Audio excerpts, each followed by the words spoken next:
दुःख देऊ नका. आणि त्या टायमाला 4 जण माझ्या घरातील पॉझिटिव्ह होते. तर 4ही जणांना कोरोना मुक्त केलं परब्रह्माने. म्हणून मी सर्वांना सांगते की तुम्ही स्वामी समर्थांची सेवा करा आणि परब्रह्माचा मार्ग घ्या. तुमच्या आजूबाजूच्या असतील त्यांनाही सांगा की परब्रह्माचा मार्ग हा सर्वात म्हणजे मोलाचा मार्ग आहे आणि आपल्या जीवनातील सर्व संकट अडचणी दूर होतात.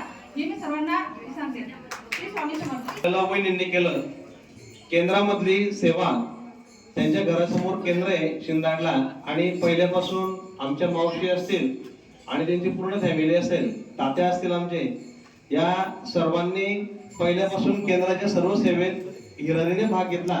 त्यांची फॅमिली एक मोठी सेवेकरी आहे आणि म्हणून वहिनींना या ठिकाणी मोठे अनुभव आले. त्यांनी आपल्याला सर्वांना सांगितलं. असो, आजचा हा जो कार्यक्रम आहे या कार्यक्रमासाठी आपल्याला सातगावचे आपले जे पत्रकार आहेत श्री गजानन भाऊ पाटील, गजानन भाऊ यांनी आपल्याला या ठिकाणी कार्यक्रमासाठी खूपच सहकार्य केलं. त्यांचं सर्वप्रथम मी आभार मानतो आपल्या सर्व सेवेकरी वृंदांकडनं. त्यांनी या ठिकाणी कार्यक्रमासाठी महिलांचा सन्मान करण्यासाठी या ठिकाणी फोटो आणले आणि त्यांच्याकडनं हा कार्यक्रम या ठिकाणी पार पडला. त्याच्यानंतर सर्वात नंतर तुमच्या सर्वांचे मी आभार मानतो, कारण तुम्ही या ठिकाणी 4 वाजेपासून आलेले आणि रुद्रसेवा या ठिकाणी सर्वांनी उत्साहाने भाग घेऊन रुद्रसेवेचं या ठिकाणी मोठी सेवा करून घेतली. तुम्ही सुद्धा केवळ आलेले आहेत, त्यामुळे तुमचं सर्वांचं मी मनापासून आभार मानतो.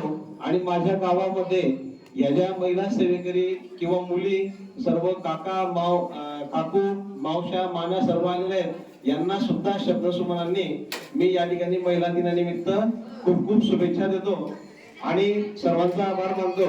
त्याच्यानंतर आपल्या कार्यक्रमासाठी प्रमुख अतिथी म्हणून सर्व महिला पाहुणे या ठिकाणी आले. त्या सर्वांचं सुद्धा मी आभार मानतो की त्यांनी वेळात वेळ काढून, आज हा वेळ संध्याकाळचा वेळ महिलांना देणं जमत नाही, परंतु त्या सर्वांनी आज त्यांच्या वेळामधून वेळ काढून आपल्या केंद्राला इथे भेट दिली आणि आपल्या सर्वांना मार्गदर्शन केलं. त्यामुळे त्यांचे आभार मानतो आणि या ठिकाणी आपला हा कार्यक्रम संपला असं मी जाहीर करतो. सर्वांनी जय जयकार करायचा आहे.